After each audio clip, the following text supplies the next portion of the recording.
오늘 우리에게 주시는 하나님의 말씀은 신약성경 요한복음 8장 12절에서 20절까지의 말씀입니다.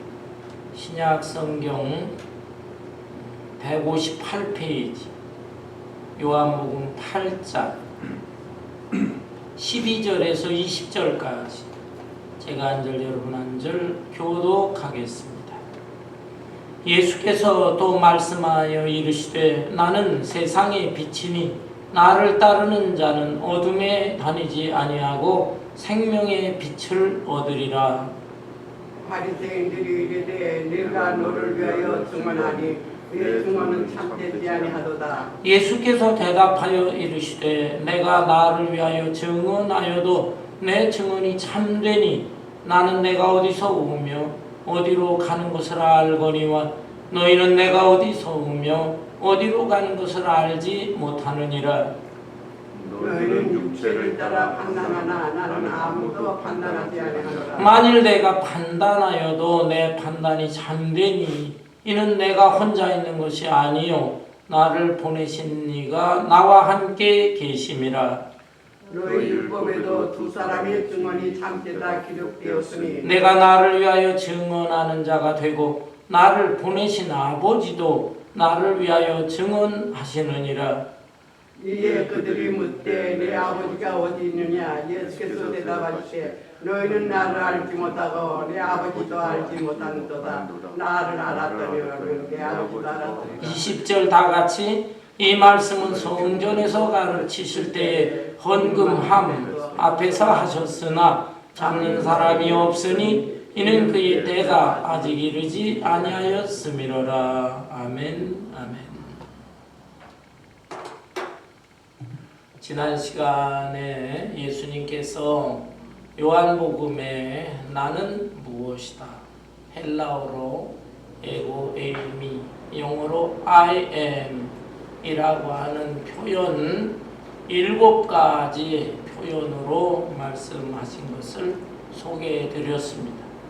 그 7가지 표현 중에서 첫 번째 표현의 말씀, 나는 생명의 떡이다, I am the bread of life, 이 말씀을 드렸는데 오늘은 두 번째 표현, 나는 세상의 빛이다, I am the light of the world 라고 하는 이 말씀을 함께 살펴보도록 하겠습니다.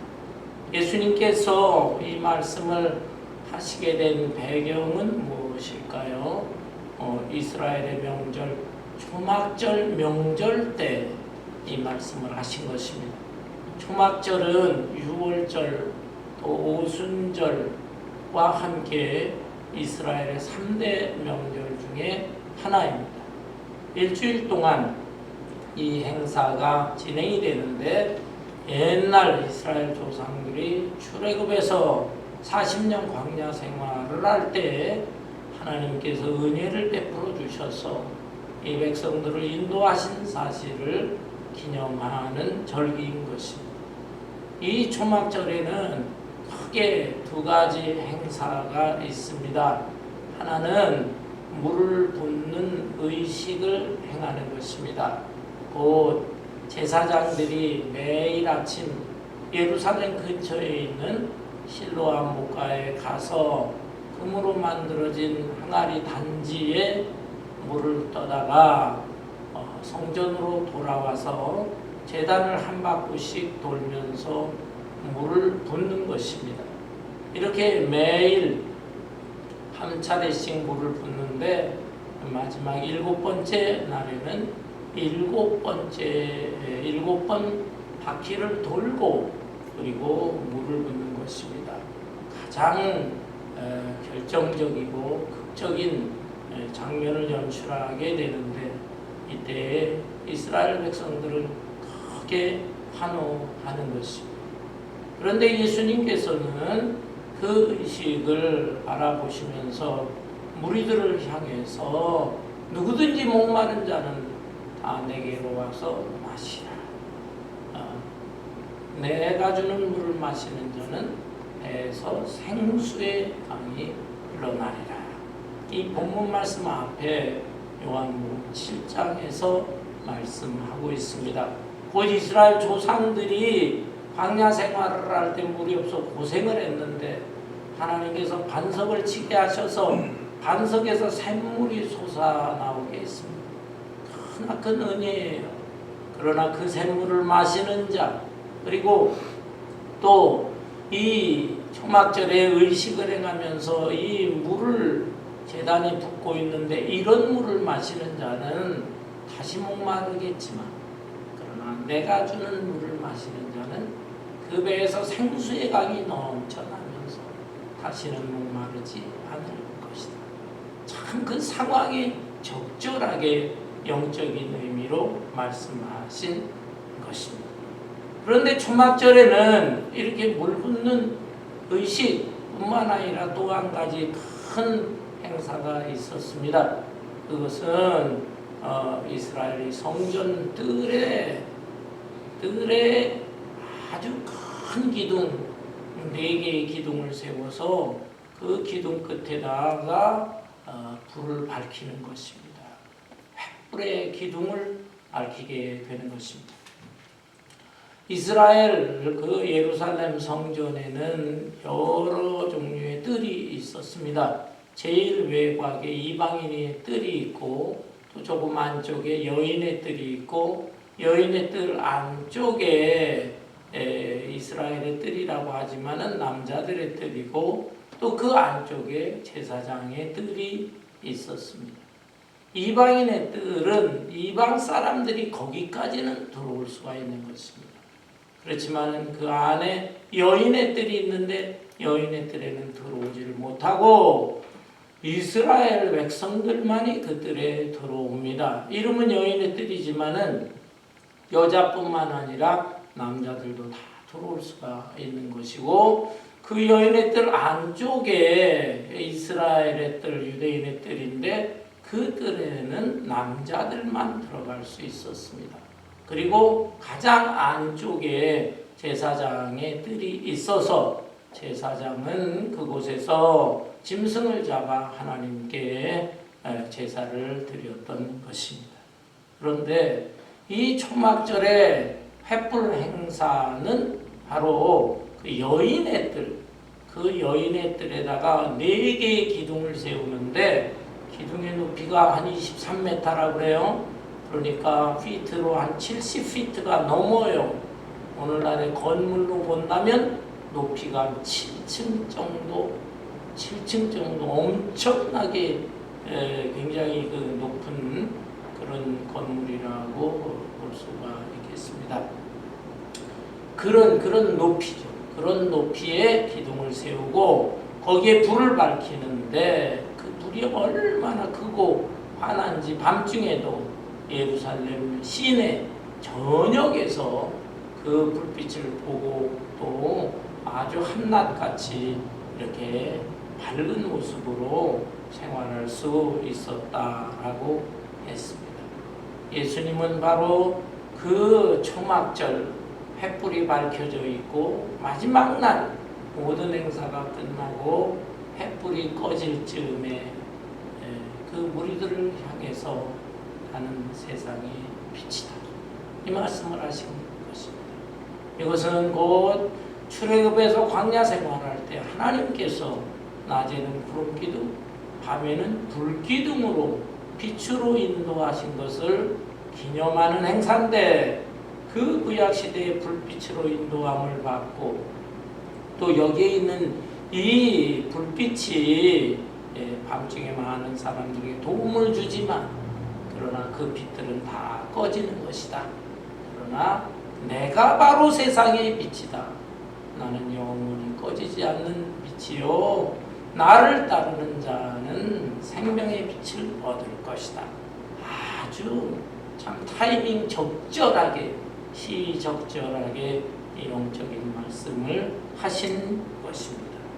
여러분 본문 말씀 12절 볼까요? 예수께서 또 말씀하여 이르시되 나는 세상의 빛이니 나를 따르는 자는 어둠에 다니지 아니하고 생명의 빛을 얻으리라.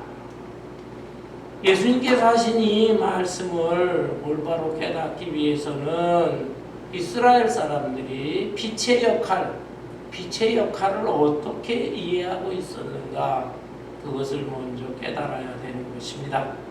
이 빛은 여러 가지 역할을 하는데 이스라엘 사람들이 생각을 할 때는 빛은 안내자의 역할을 한다, 인도자의 역할을 한다, 이렇게 생각을 했습니다. 이스라엘 사람들은 그 당시에 낮에는 주로 긴 여행을 하지 않았습니다. 왜냐하면 날씨가 무척 덥고 건조했기 때문에 긴 여행하기가 어려웠어요. 그래서 밤중에 이제 해가 지고 서늘해지면 그때 시작을 해서 저녁 때 시작을 해서 밤중에 여행을 했습니다. 밤에는 달빛과 별빛이 있습니다.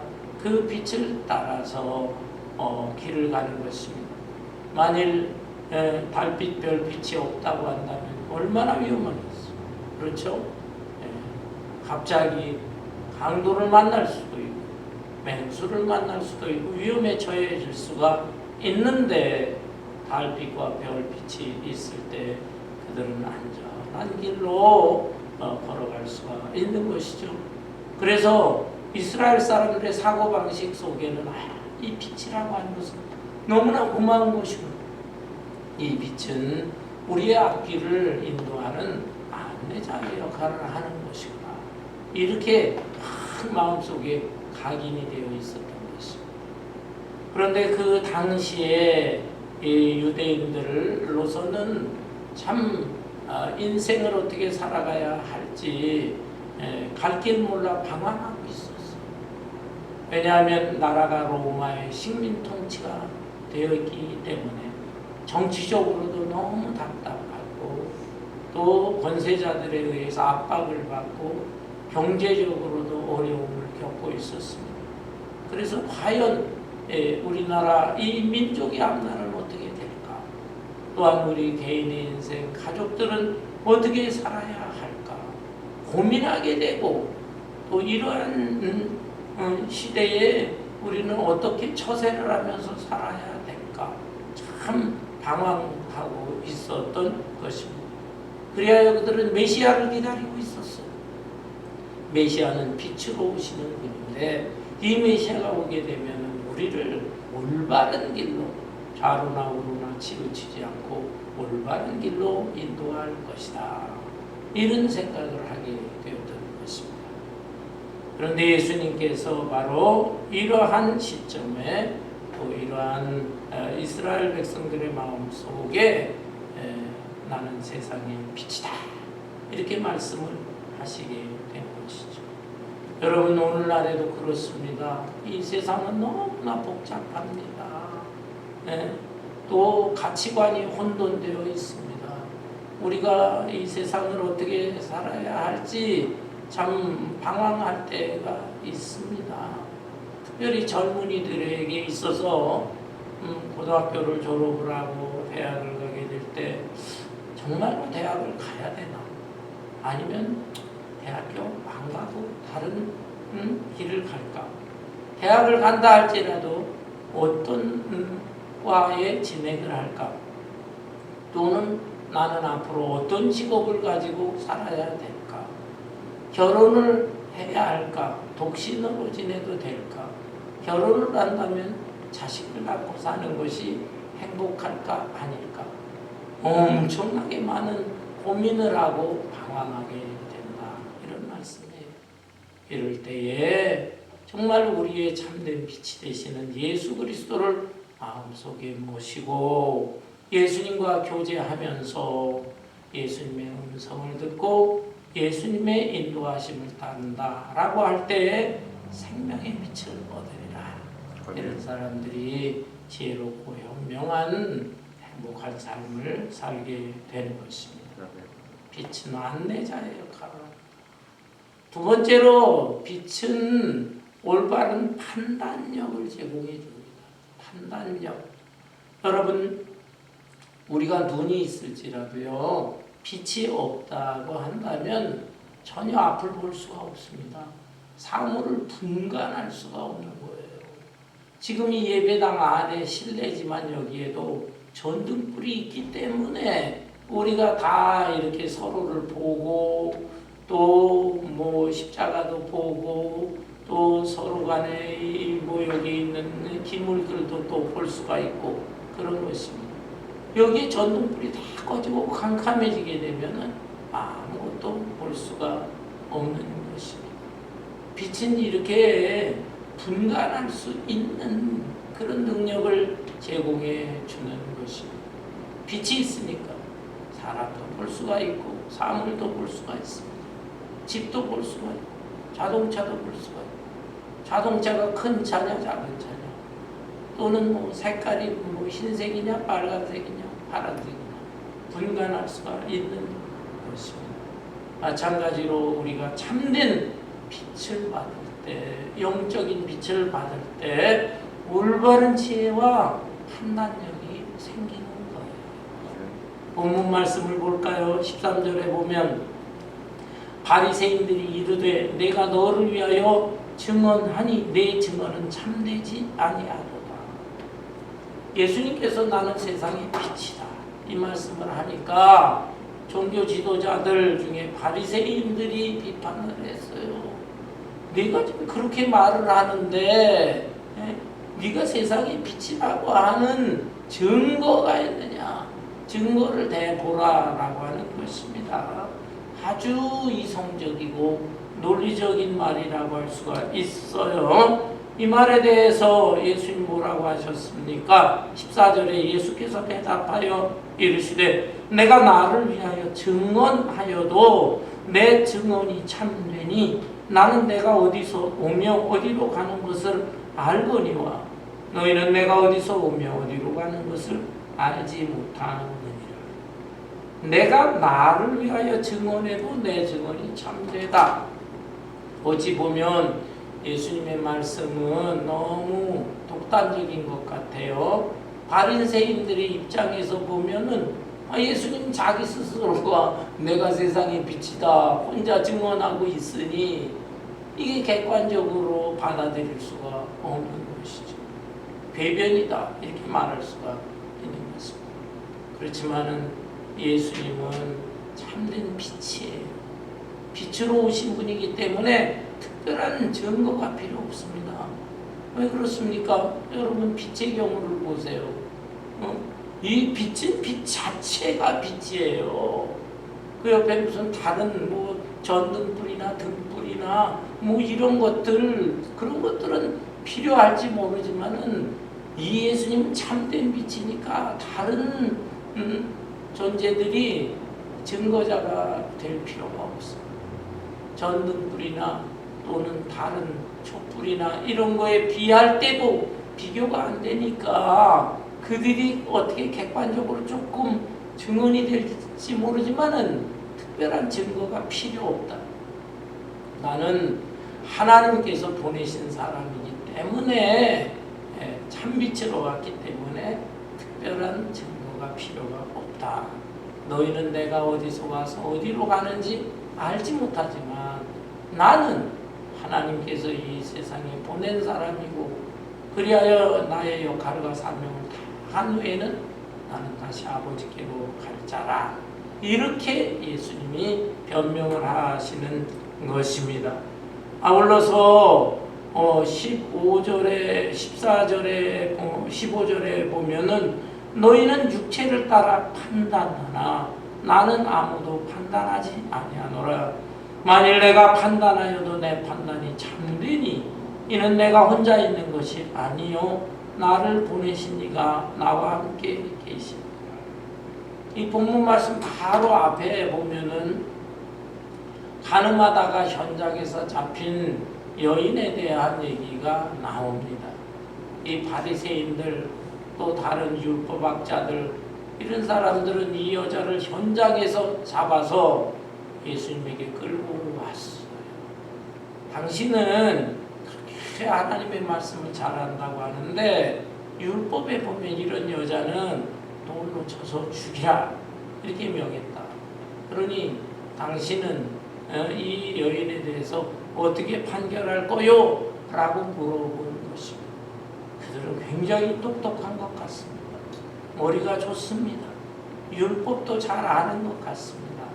그렇지만은 그들은 영적인 그 판단력이 부족한 사람.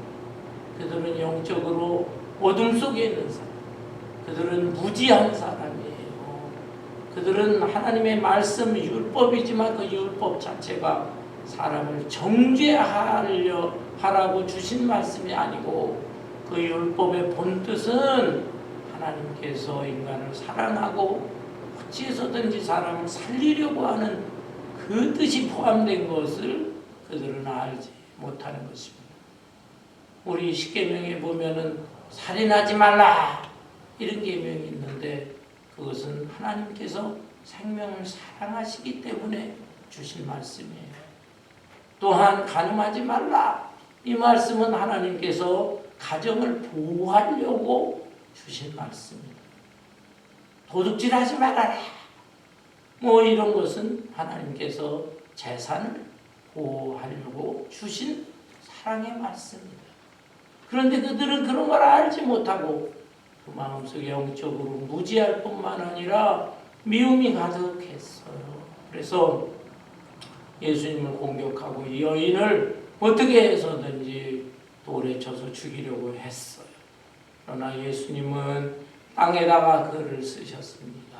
아마도 사람의 마음 속에 있는 여러 가지 죄악들, 교만이라는 욕심, 시기, 질투, 음란함 이런 것들을 다 쓰셨던 것 같아요. 그러면서 그것을 쳐다보게 하고 그것에 대해서 마음속에 찔림을 받게 하고 그러면서 너희 중에 죄 없는 자가 이 여인을 돌로 쳐라 라고 말씀하니까 그들이 양심의 찔림을 받아 다 흩어져 버렸던 것입니다. 그렇다고 예수님께서 죄를 옹호하시는 건 아니에요. 이 여인에게 기회를 주는 것입니다. 내 주변에 있는 자들이 다 어디 갔느냐? 다 흩어져 갔습니다. 나도 너를 정죄하지 아니하노니 너는 가서 다시는 죄를 범하지 말라 말씀하셨던 거예요. 이것이 하나님의 마음이 하나님의 뜻인데 예수님은 그것을 잘 헤아려서 이렇게 말씀하신 것입니다. 여러분 오늘날에도 마찬가지인 것입니다. 바리새인과 같은 마음을 가진 사람이 있고 예수님의 마음을 가진 사람이 있는 것입니다.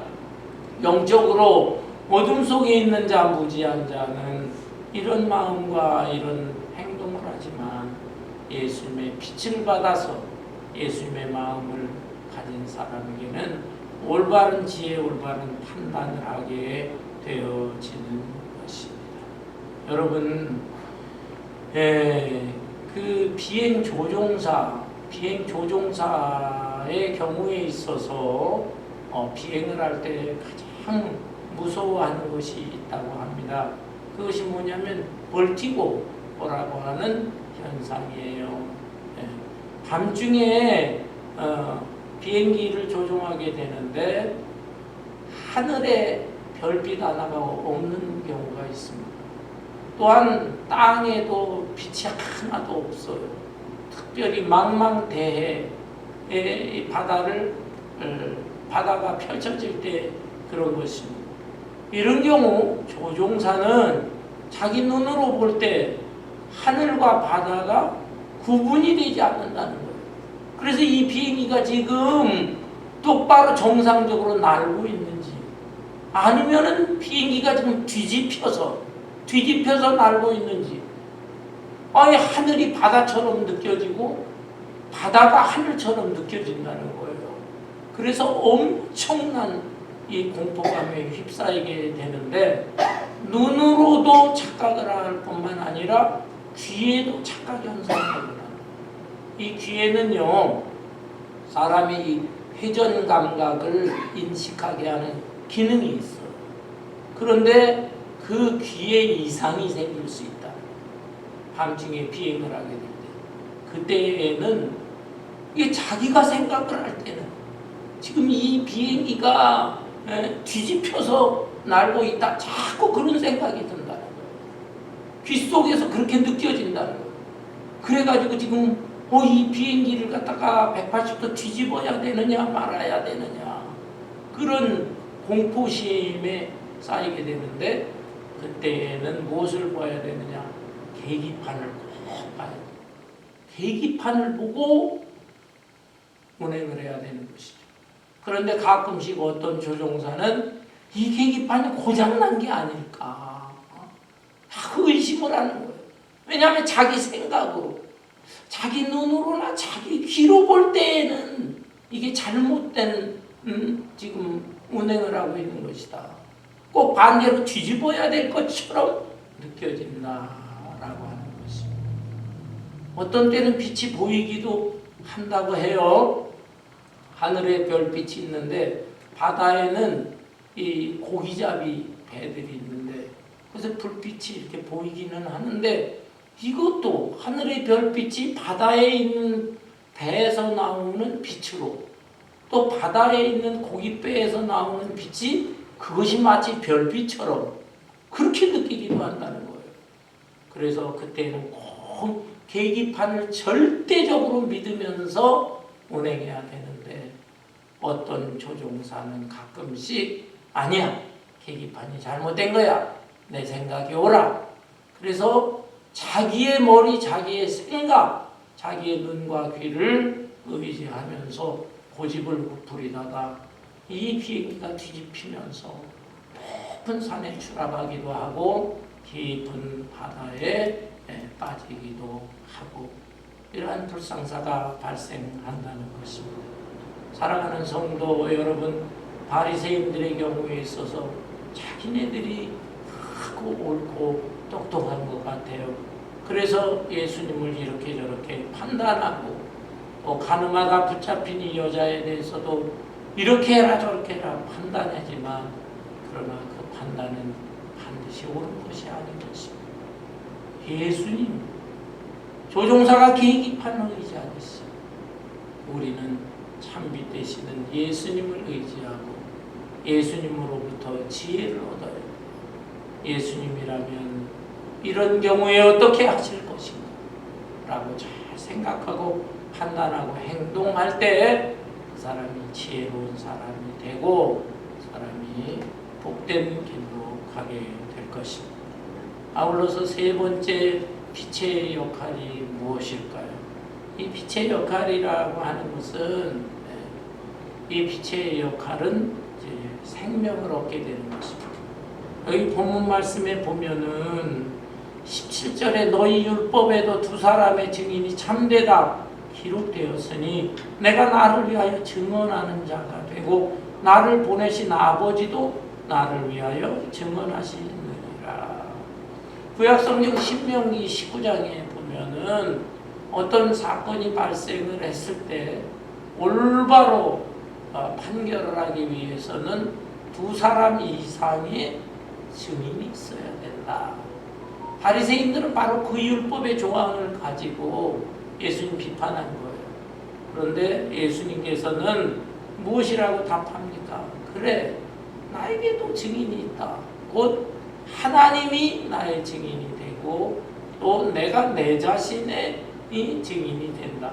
이것도 참 모순같지요. 하나님 증인이 되고 내 자신이 증인이 되니까 두 증인이 있으니까 내가 하는 말은 참되도다 라고 하는 것입니다. 그러나 예수님에게는 다른 인간적인 증언자가 필요가 없습니다. 왜 그럴까요?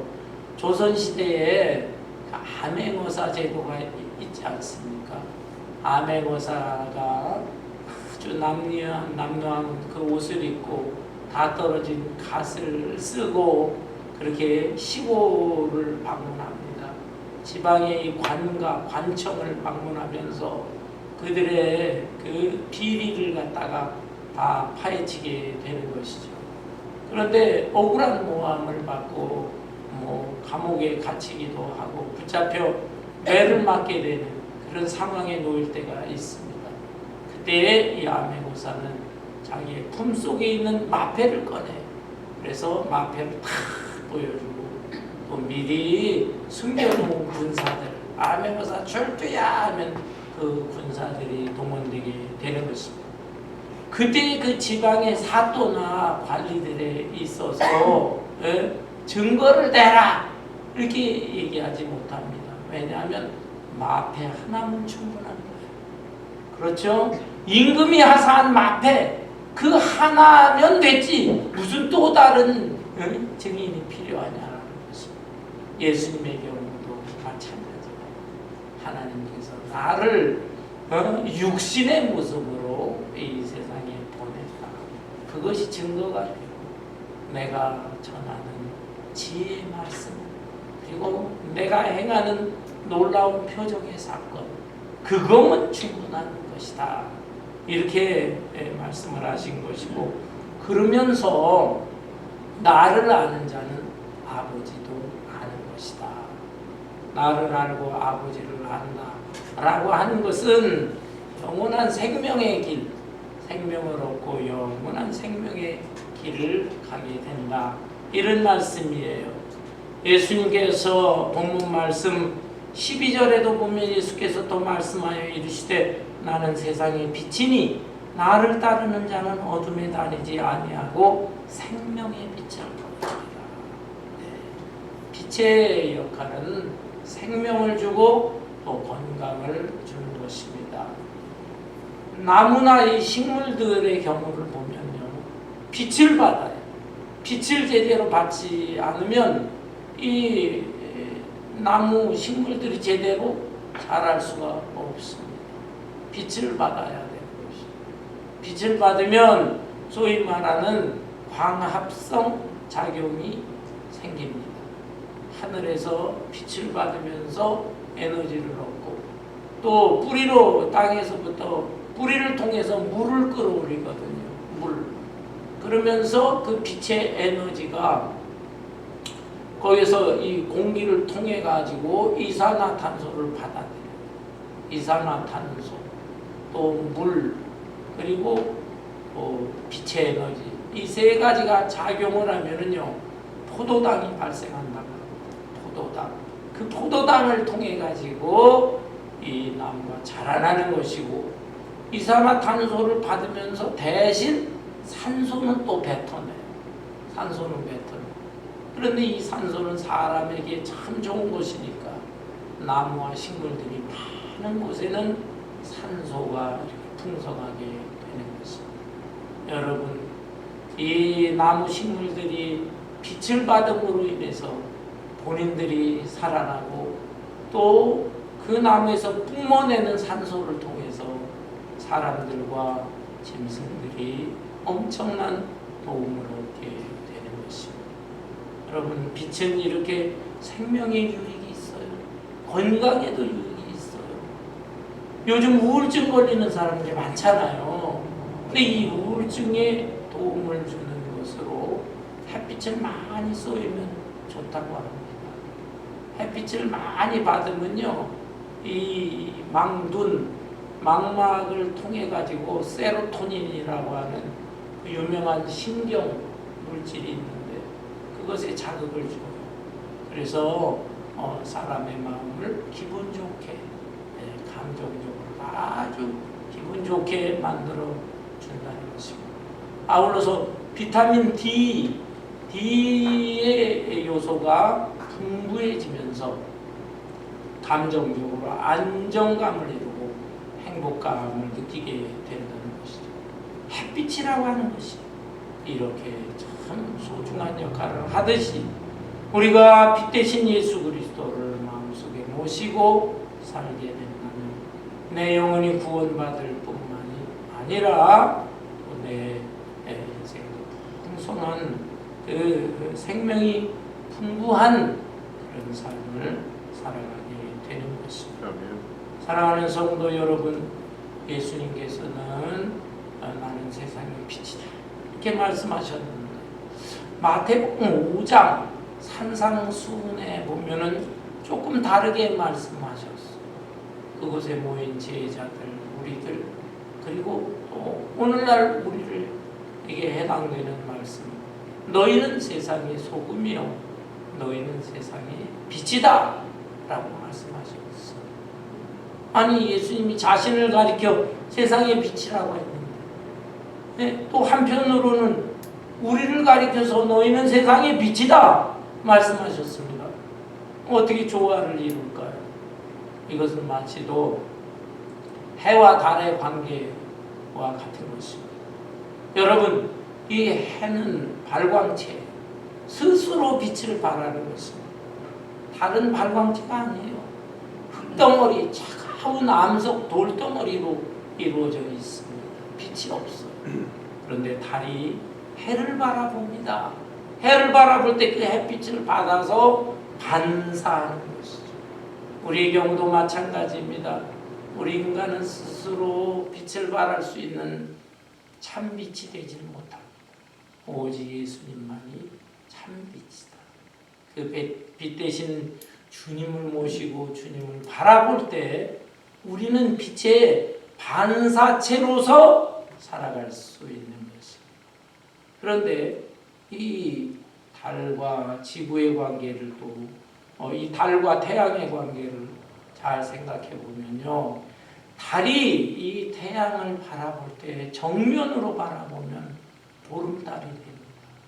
그러나 절반만 기울어서 해를 바라보고 있으면 반달이 되는 것이고 아울러서 아주 약간만 바라보게 되면 초승달이나 금음달이 되는 것입니다. 우리가 예수 믿는다고 합니다. 그런데 빛 대신 예수님을 믿을 때 어떤 마음가짐으로 믿고 있습니까? 예수님을 정면으로 바라보면서 그 빛을 받아 빛을 따르는 삶을 살고 있습니까?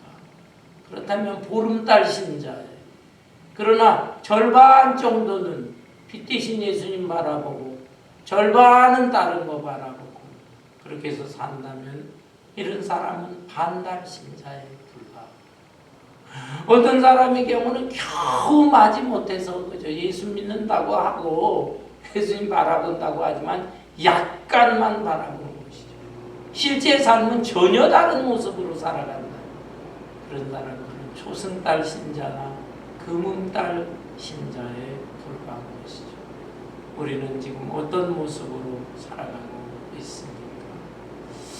어제는 미국 독립 250주년을 맞이한 특별한 날이었습니다.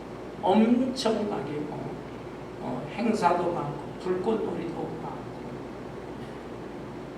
워싱턴 DC에서 굉장한 행사들이 있더라고요. 또 뉴욕 같은 데는 세계 각국에서 보낸 그 큰 배들이 이렇게 행진을 하면서 축하 퍼레이드를 하는 그런 모습도 보였습니다. 여러분, 250년 전 독립선언문을 작성을 하고 그것을 선포함으로 영국의 식민지에서 독립을 해서 이 미국이라고 하는 거대한 나라가 만들어졌는데 독립선언문을 보면은 이런 말이 나옵니다. 국가의 권위와 인간의 자유는 창조주, 크리에이터, 창조주로부터 위임받은 것이다. 곧 창조주 하나님을 높인 것입니다. 그 하나님께서 이 나라를 만들어 주시고 또 이 나라의 백성들, 국민들 한 사람 한 사람의 인권을 중시하고 자유를 주시는 것이다 라는 것이죠. 그 옛날 청교도 신앙인들, 순수한 기독교 신앙인들의 그 입장에서 이런 독립선언과 헌법을 만들어서 오늘날 250년 다른 나라에 비하면 역사가 별로 그렇게 오래된 게 아니에요. 그럼에도 불구하고 전 세계에서 가장 부강한 나라, 다른 나라에게 엄청난 영향력을 끼치는 그런 나라가 된 것입니다. 그런데 여러분, 오늘날에는 조금 우려되는 것이 있어요. 참빛 되신 하나님, 참빛 되신 예수 그리스도, 참빛 되시는 하나님의 말씀, 성경에 기초하면서 살아왔고 또 정치 지도자들도 그 정신에 입각해서 나라를 다스려 왔고 국민들도 다 그 빛 대신 주님을 따르고 그러면서 미국이 이렇게 엄청나게 부강해졌는데 요즘에는 이런 모습이 조금 약해지고 있는 것 같습니다. 정말 빛 대신 우리 예수님을 따르고 있는가? 그 예수님을 따를 때에 온전한 안내를 받는 것입니다. 또 올바른 지혜와 판단력도 생기는 것입니다.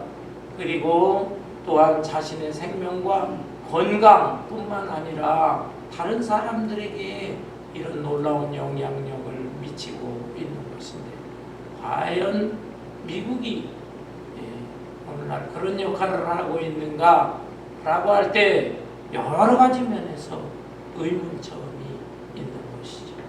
이제 본문 말씀 마지막 절을 봅니다. 20절.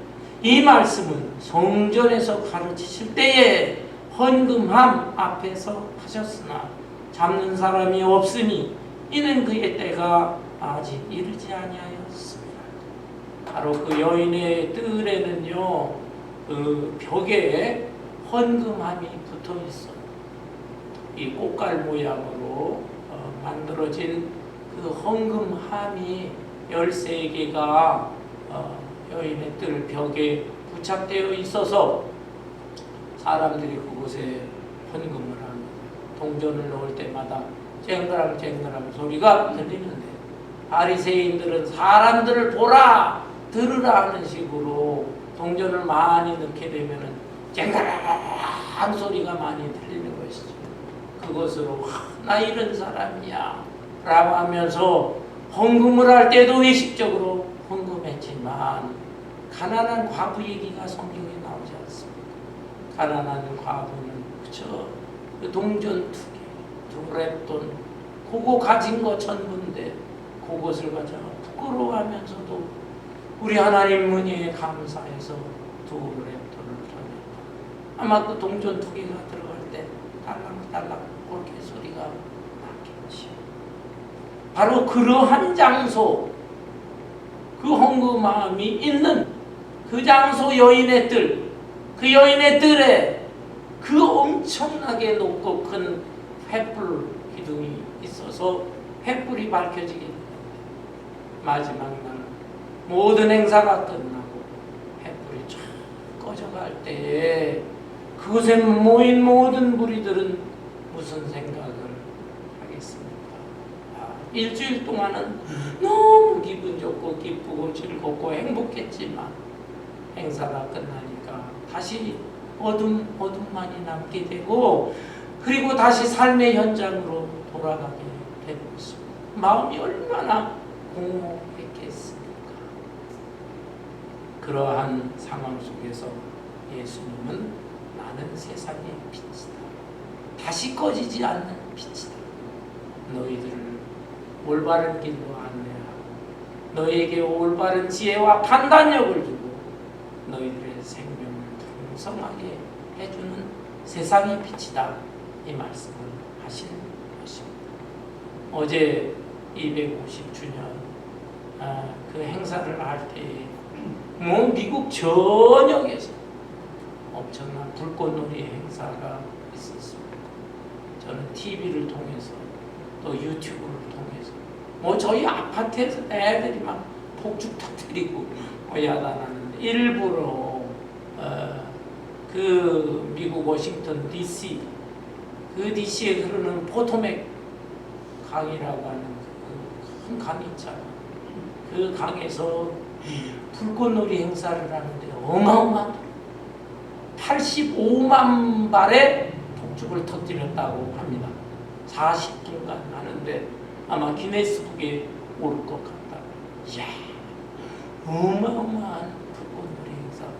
사람들이 그냥 환호하고 아우성을 치고 야단해요. 그러나 그 불꽃놀이 행사가 다 끝났을 때 거기에 모인 무리들이 3, 4분으로 다시 집으로 돌아가게 되는데 그들의 마음과 그들의 생각은 어떠했을까요? 또다시 우리는 일상생활로 돌아가야 이 세상 복잡하고 여러 가지 혼돈되고 신경 쓸 일이 많고 이런 세상에서 나는 어떻게 살아야 되나 그걸 고민하면서 다시 돌아가게 되었을 것입니다. 여러분 다시 한번 우리는 세상에 참된 빛은 유일한 빛은 예수 그리스도밖에 없는 것이다. 그 예수님을 마음속에 모시고 또 반사체의 삶 나도 세상의 빛으로 살아감으로 인해서 우리의 주변을 밝히고 이 사회를 밝히고 또 이 미국은 더 나아가서 다른 나라에게도 정말 아름다운 영향력을 미치는 위대한 나라가 될 수 있기를 바랍니다. 이 모든 은혜가 저와 여러분 우리 모두에게 함께 하시기를 주님의 이름으로 축원합니다. 찬송